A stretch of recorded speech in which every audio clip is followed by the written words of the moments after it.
아침에는 엄마 미워했다가 밤이 되면 엄마 사랑해를 외치는 아이. 엄마가 대체 왜 미운데 하면 돌아오는 대답에 말문이 막힙니다. 응? 엄마가 자꾸 나한테 사랑한다고 해서 미워. 엄마가 자꾸 나한테 예쁜 옷 사줘서 미워. 그러지 너. 그런 말 했어 안 했어? 오늘 안 했어. 오늘은 안 했어? 어제는 했어? 오늘은 안 하고 어제는 했어? 그럼 어제도 안 했어? 너 오늘 아침에도 엄마 미워했잖아. 맞아요. 그런데 대체 어느 장단에 맞춰 춤을 추라는 건지 아이들의 모든 행동에 이유가 있다 하지만 몇 달째 반복되는 일에 어떻게 행동해야 할지 몰라서 소정과 선생님께 여쭤봤습니다. 상동행동, 자폐 스펙트럼을 진단하는 가장 큰 두 가지 기준 중에 하나죠. 타인이 보기에는 의미 없어 보일 수 있는 말이나 행동을 반복하는 걸 의미하는데요. 혜원이가 어렸을 때는 상동행동이랑 감각추구 행동이 헷갈리기도 했습니다. 똑같이 반복적인 측면이 있으니까요. 3살 때는 제자리에서 빙글빙글 돌거나 그냥 도는 게 아니라 눈을 이렇게 한쪽으로 흘기면서 도는 추구 행동이 있었어요. 놀이터에서 잔디나 흙이 보이면은 양말까지 바로 벗어 던지고 맨발로 걷기 일쑤였고요. 아무래도 촉감 추구가 있었던 것 같아요. 늦가을에 공원에 가면 낙엽 위에서 뒹구는 건 예사였고요. 그리고 물을 워낙에 좋아해서 가다가 물 웅덩이가 보이기라도 하면 바로 달려가서 주저앉고는 했어요. 한 번은 공원에 갔었는데요. 주차장이 자갈로 되어 있었는데 며칠 전에 큰 비가 내려가지고 커다란 물 웅덩이가 생겼었거든요. 가서 예삐랑 놀래? 네. 말릴 새도 없이 바로 달려가서 주저앉는 바람에 공원에 입장하기는커녕 아이를 한 손으로 들쳐매고 바로 공원 화장실에 가서 씻기고 그냥 바로 집으로 왔던 경험이 있어요. 주변에 돌멩이라도 던지면 물 웅덩이에 돌을 계속 하나씩 던지면서 하루 종일이라도 던질 태세였고요. 물 없이 자갈들만 봐도 신발에다가 자갈을 가득 담고 버렸다가 가득 담고 버렸다가를 최소 1시간 이상은 반복했었어요. 5살 9월 초에 처음으로 바닷가에 데려갔었는데 그때 쌍둥이 아들은 발에 모래가 닿는 게 싫다고 모래사장에 내려놓지도 못하게 해서 안고 있어야 했는데요. 그 사이에 행운이는 파도가 치는 바다로 직진해서 아주 아찔했던 기억도 납니다. 그래도 여기까지는 애가 그냥 좀 유별나다고 생각했었어요. 감각추구 행동은 장애 판정의 이유도 되지 않을 뿐더러 발달 자체가 일단 느린 아이였기 때문에 그때는 그냥 그럴 수도 있지 정도로 넘겼던 것 같아요. 여전히 잘하는 상동행동으로는 눈앞에서 이렇게 손을 흔들면서 이야기를 하는 게 있는데요. 그런데 뭐랄까 제가 상동행동에 대해서도 뭔가 착각을 하고 있었다라는 거를 이번에 깨달았어요. 똑같은 행동을 반복하는 특징이 있으니까 상동행동이라고 하면 특정 어구만 반복할 줄 알았거든요. 예를 들면 행운이는 작년에 학교에 입학했을 때와 올해 2학년에 3월 초 학기 초에도 한 달 반 정도 동안 말끝마다 미안해를 반복했어요. 아마 학기 초라 낯선 상황에서 아이가 자극을 많이 받았었을 거고 그게 많이 불안을 야기했겠죠? 그래서 아마 미안해라고 말할 일이 많았었나 봐요. 약 한 달 반 정도 말끝마다 계속 미안해 하는데 예를 들면 난 행운이에요. 미안해. 엄마 우유 주세요. 미안해. 밥 잘 먹었어요. 미안해. 이런 식이었어요. 다행히 한두 달 만에 금방 사라졌기 때문에 전 그냥 상동행동이 일시적으로 나타났다 사라졌다고 생각했거든요. 말끝마다 미안해라고 말하는 게 사라지고 난 다음에 하루에 2-3번은 꼬박꼬박 갑자기 엄마 미워! 행복이 미워! 행복이 밥 먹지 마! 너 저리 가! 이런 부정적인 말들을 계속 반복하는 거예요. 뭐 아이들이 기분 나쁘면 쉽게 할 수 있는 말이 엄마 미워잖아요. 그래서 뭐 그냥 그럴 수 있지라고 했는데 어느 순간부터 거기에 행복이 미워! 너 밥 먹지 마! 너 저리 가! 이런 행복이에 대해서 하는 말들이 언급돼서 그거는 그냥 넘어갈 수가 없었어요. 행복이는 아직 행운이의 장애를 인식하지 못할 뿐더러 9살이 되더니 정말 무엇이든 동등하게 대우를 받아야 된다고 생각하고 있더라고요. 거기에 아이의 성향상 바른생활 어린이 포지션이 추가돼서 자꾸만 매일 행운이랑 비교하는 말을 하는 거예요. 엄마, 행운이는 왜 핸드폰 나보다 더 오래 해요? 엄마, 행운이는 왜 벌써 저거 하고 있어요? 엄마, 행운이는 치과했어요? 이런 식으로 계속 행운이의 행동이나 말을 체크하더라고요. 안 그래도 아침에는 정신이 없잖아요. 그런데 그 정신없는 와중에 행운이는 행복이한테 너 미워! 밥 먹지 마! 라고 소리 지르고 행복이는 행운이가 자기한테 소리 질렀다고 밥 먹다 말고 울고 있고 이런 일들의 반복이었거든요. 오전 8시 10분에 환장 파티입니다. 이런 일이 반복돼서 소족관 선생님한테 엄마한테 뭐라고 짜증을 내는 건 이해할 수 있지만 아들한테 하는 건 용납할 수 없는데 어떻게 하면 좋겠냐고 여쭤본 적이 있어요. 그랬더니 그런 부정적인 말을 내뱉을 때마다 자기 방에 가서 문을 닫고 진정하고 나오게 하라고 하더라고요. 보통은 생각의 의자처럼 벽 보고 의자에 앉아서 진정할 시간을 주는데 행운이처럼 자폐 스펙트럼 아이들은 어딘가 가만히 앉아서 무언가를 기다리는 게 더 힘들잖아요. 방이라는 제약된 공간에 있는 것만으로도 그 효과가 있을 수 있으니까 그 방 안에서 진정하고 나올 수 있는 시간을 주라고 하더라고요. 그래서 알겠습니다 하고 집에 와서 실천해 봤죠. 어떻게 됐을까요? 더 난리가 났습니다. 방에서 발을 쿵쿵거리면서 목소리 데시벨을 더 높였죠. 엄마가 자꾸 나한테 잘해줘서 너무 짜증나! 엄마 미워! 진정을 잘 못해서 20여 분간 고성을 혼자 지르다가도 눈물로 얼굴이 범벅이 된 채로 나와서 다시 엄마 미워를 외치면서 그리고는 또 다시 들어가서 울고를 반복하기도 했어요.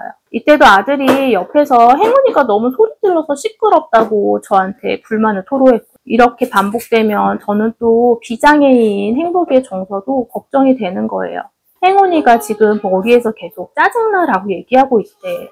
그런데 행운이도 왜 짜증나는지는 모르지만 머리에서 자꾸 짜증나라고 말하니까 그걸 진정시킬 시간이 좀 필요하대.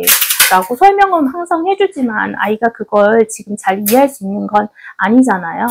그래서 행운이가 계속 소리를 지르고 있으면 결국 제가 다시 개입하게 되는 일들이 반복되었는데요. 한편으로는 자기가 왜 화가 나는지도 모르는 아이를 저렇게 그냥 혼자 진정하고 나오라고 하는 게 방치가 되지 않을까도 걱정이 돼서 다시 선생님께 여쭤봤었거든요.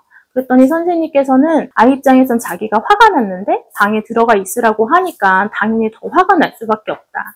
하지만 적어도 방이라는 그 공간 안에서 나오지 않고 있다면 그 안에서 자기가 어떤 방법으로 진정하든 위험하지만 않으면 그냥 두라고 하시더라고요. 그렇게 한두 달이 지나니까 아이의 행동이 조금 나아지는 듯 하더니 이번엔 말이 또 바뀌었어요. 똑같이 엄마 미워라고 말은 하는데 그 이유가 참 어쩌라고 이런 거예요. 엄마가 날 너무 사랑해서 미워. 엄마가 자꾸 나한테 잘해줘서 미워. 엄마가 자꾸 나보고 예쁘다고 해서 미워. 이런 말을 하는데 그럼 대체 어쩌라는 거죠, 정말? 아이들의 모든 행동에는 이유가 있다고 하지만 저렇게 말도 안 되는 이유를 말하니까 제가 어떻게 이야기하고 어떻게 반응을 보여야 될지를 잘 모르겠더라고요. 그래서 선생님께 또 여쭤봤죠. 그랬더니 선생님께서 제가 생각하지 못한 대답을 해주셨어요. 그것도 일종의 상동행동이라고 하는 거예요. 네? 상동행동이라고요? 그냥 아이가 뭔가 짜증이 나서 하는 말 아닌가요? 아니에요. 잘 들어보면 특정한 의미가 없이 같은 말을 반복해서 하고 있는 거잖아요. 그러니까 그것도 상동행동의 일종이에요 라고 하시더라고요. 그럼 제가 뭐라고 말을 해줘야 되나요? 이제 사랑 안 할게 뭐 이렇게 말을 해줘야 되나요? 라고 했더니 선생님 말씀이 말을 하지 말래요. 아이가 말도 안 되는 말을 하는데 계속해서 대응하려고 하면 엄마도 화가 날 수 있으니까 그것도 일종의 사회성 훈련이라고 생각을 하고 그런 상황에서는 어떻게 말을 해야 되는지를 종이에 이렇게 적어가지고 붙여놓은 다음에 그거를 손가락으로 이렇게 가리키라고 하더라고요. 아이가 하면 안 되는 행동을 할 때는 어떻게 말을 해야 하는지를 글로 적어서 붙여놓은 다음에 그거를 그냥 가리키라고 하는 거죠. 그런데 사실 시도를 아직 안 해봤어요. 저는 행운이가 처음에 호명 반응이 정말 안 됐기 때문에 눈을 보고 대응을 하고 반응을 보이는 게 되게 중요하다고 생각하거든요. 그런데 그거를 이렇게 글자로 대체하면 다시 상호작용이 떨어질까봐 무서워서 아직 사실 그렇게는 못했어요. 상동행동일지라도 어쨌든 그걸 촉발시키는 행동이 따로 있을 텐데 그걸 알고 거기에 대해서 미연에 방지해주는 게 더 중요하지 않나라는 생각을 했거든요. 예전에는 그렇게 짜증을 낼 때면 심호흡을 10번 하라고 했었는데 그랬더니 아이가 어느 순간부터 나 숨쉬기 싫어! 숨 안 쉬어! 라고 얘기하더라고요. 그 다음엔 인지 선생님께서 아이가 화가 날 때 그 화가 나는 흐름을 끊게 하기 위해서 화가 나는 거 이렇게 글로 써보라고 조언을 해주셨었거든요. 그래서 화가 날 때 우리 뭐가 화가 나는지 글로 한번 적어볼까? 라고 했더니 글 쓰기 싫어! 나 글로 쓰는 거 싫단 말이야! 라고 또 더 화를 내는 거예요. 그래도 귀여운 건 이 이야기를 한 뒤로 저한테 엄청 짜증을 낸 다음에 혹은 제가 화를 낸 다음에는 자기가 짜증이 가라앉고 나서 저한테 편지를 써옵니다. 색종이 한 장에다가 연필로 이렇게 삐뚤빼뚤 글을 써와요. 엄마 사랑해요. 앞으로는 좋은 말만 쓸게요. 엄마 에너지 쓰게 해주셔서 감사합니다. 이런 글을 써오거든요. 참고로 에너지는 게임에서 나오는 에너지를 뜻합니다. 그러니까 게임을 하게 해주셔서 감사하다는 뜻이죠. 어떻게 하면 좋을까를 생각하다가 저는 행운이한테 2가지 말을 해보자라고 했어요. 첫 번째는 무엇이 그렇게 속상할까? 뭐가 화가 날까? 라는 것과 두 번째는 그래서 어떻게 하고 싶은 걸까? 라는 거였어요. 이건 제, 여기 좋은 말 편지인데. 좋은 말 편지야? 네. 그렇죠. 이렇게 행운이가 딱 이런 식으로 편지를 써옵니다. 엄마, 앞으로는 좋은 말을 할게요. 감사해요. 뭐라고 했지? 고마워요. 사랑해요. 노력할게요. 정말 좋은 말은 다 썼네. 아름다워요. 먹을 것, 장난감, 책 사주셔서 감사해요. 엄마 사랑해요. 행운이가. 이런 식으로 책종이에 항상 써서 가져옵니다. 왜라는 주제가 자폐 스펙트럼인 행운이에게는 정말 어려운 주제긴 하지만 그렇게라도 자신을 돌아보면서 자신의 감정을 살펴보는 연습이 필요할 것 같아서요. 하다못해 엄마가 자꾸 행복이를 도와줘서 화가 나요 라고 하면 엄마가 행복이를 도와줘서 화가 나. 그래서 화가 났어. 그러면 어떻게 하면 좋겠어? 엄마가 행복이를 도와주지 않았으면 좋겠어? 이런 식으로 재질문을 하면서 행운이가 어떤 말을 했었는지 돌아보게 하는 거죠. 물론 약간은 진정의 시간이 필요하긴 합니다. 그런데 상동행동이라고 해도 자기가 똑같은 말을 부정적인데도 계속 반복하다 보면 자기의 생각 자체가 그 말에 매몰될 수 있거든요. 사람이 화를 내다 보면 어느 순간 자기가 왜 화가 나는지 몰라도 화를 내고 있기 때문에 화가 화를 더 불러오는 경우들이 있잖아요. 그래서 무엇이 화가 나는지를 말해보게 하면 그래도 한 번은 자기를 돌아보면서 약간 진정할 틈을 갖게 된다고 생각을 해요. 원래 심리학적으로 자극과 반응 사이에는 틈이 있다라고 이야기를 하는데요. 이 틈을 줌으로써 자기가 이 행동에 대한 자극에 대한 인식을 바꿀 수 있는 기회를 주는 거죠. 여전히 매일 한두 번씩은 난리를 치고 있지만 그럼에도 그 시간은 확실히 작년보다는 훨씬 짧아졌어요. 그리고 어제 잠들기 전에 깨닫고 너무 행복해졌던 게 있는데요. 몇 주 전부터 행운이가 저에게 잠들기 전에 자기 전에 엄마한테 뭐라고 말해주지? 사랑해.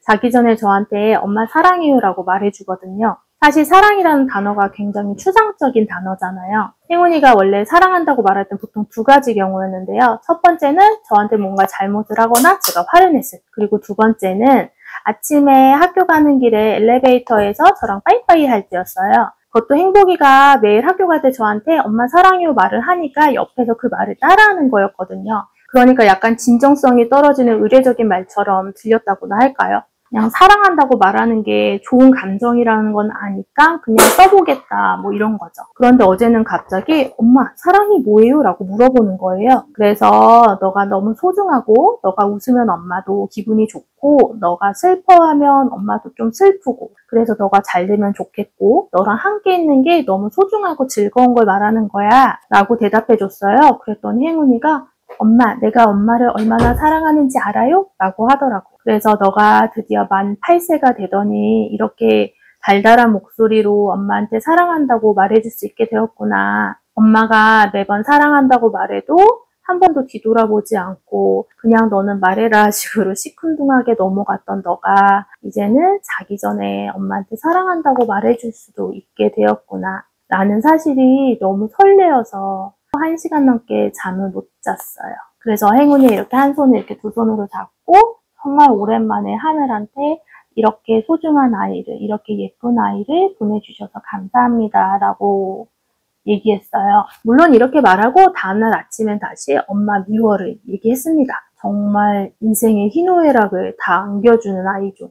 인생은 고통이 베이스지만 그 사이사이에 있는 행운 때문에 인생을 살아낼 수 있는 거라는 말을 들은 적이 있습니다. 예민하고 생각이 많아서 인생을 자체적으로 힘들게 사는 1인이지만 이렇게 사이사이에 느껴지는 행복감에 아이들의 리즈 시절이 지금이구나를 새삼 느껴봅니다. 오늘도 시청해주셔서 감사합니다. 여러분의 고단한 하루 사이사이에 오늘도 작은 행복을 느끼실 수 있기를 바랍니다. 계속 여기 있을 거야?